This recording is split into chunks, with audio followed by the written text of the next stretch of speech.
Iran ও যুক্তরাষ্ট্রের মধ্যে ক্রমবর্ধমান উত্তেজনার মধ্যে সোমবার ইরানের সামরিক বাহিনীর মুখপাত্র ইব্রাহিম জোলফাকারি মার্কিন প্রেসিডেন্ট ডোনাল্ড ট্রাম্পকে উদ্দেশ্য করে এক কড়া বিবৃতিতে জানিয়েছেন, চলমান সংঘাতের সিদ্ধান্ত সামাজিক যোগাযোগ মাধ্যমে হবে না, বরং এর ফয়সালা হবে সরাসরি রণক্ষেত্রে।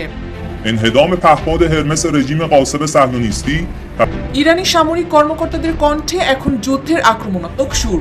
তাদের দাবি, যুদ্ধ শুরুর দায় যুক্তরাষ্ট্রের হলেও এর সমাপ্তি কখন এবং কিভাবে হবে তা নির্ধারণ করবে ইরান। জোলফাকারি স্পষ্ট ভাষায় বলেন, তোমরা শুরু করেছো, আমরাই শেষ করব।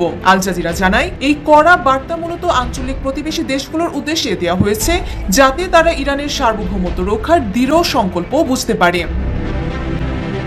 ইরানের প্রেসিডেন্ট মাসুদ পেজেশকিয়ান এবং পররাষ্ট্র মন্ত্রণালয় বারবার জোর দিয়ে বলেছেন, ইরান কোনো প্রতিবেশী দেশের সাথে সরাসরি যুদ্ধে জড়াতে চায় না। তবে অঞ্চলে অবস্থিত যেসব মার্কিন সামরিক ঘাঁটি ব্যবহার করে ইরানের ভূখণ্ডে আঘাত হানা হচ্ছে, শুধুমাত্র সেখানেই পাল্টা হামলা চালানো হচ্ছে। এটি ইরানের দীর্ঘদিনের প্রতিরোধমূলক প্রতিরক্ষা নীতির অংশ। আন্তর্জাতিক পর্যবেক্ষকদের মতে তেহরানের এই অনড় অবস্থান ইঙ্গিত দিচ্ছে যে বর্তমান সংকটের সমাধান কেবল টেবিলে বসে আলোচনার মাধ্যমে সম্ভব নয়। ইরানের সামরিক নীতি বলছে, যদি মার্কিন ঘাঁটি থেকে নতুন কোনো হামলা চালানো হয় তবে তার উপযুক্ত জবাব দেওয়া হবে।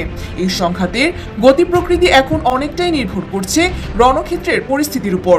ইরান তাদের প্রতিরোধ কৌশল বজায় রেখে আন্তর্জাতিক সম্প্রদায়কে জানান দিচ্ছে যে তারা যে কোনো মূল্যে দেশের অখণ্ডতা রক্ষায় প্রস্তুত।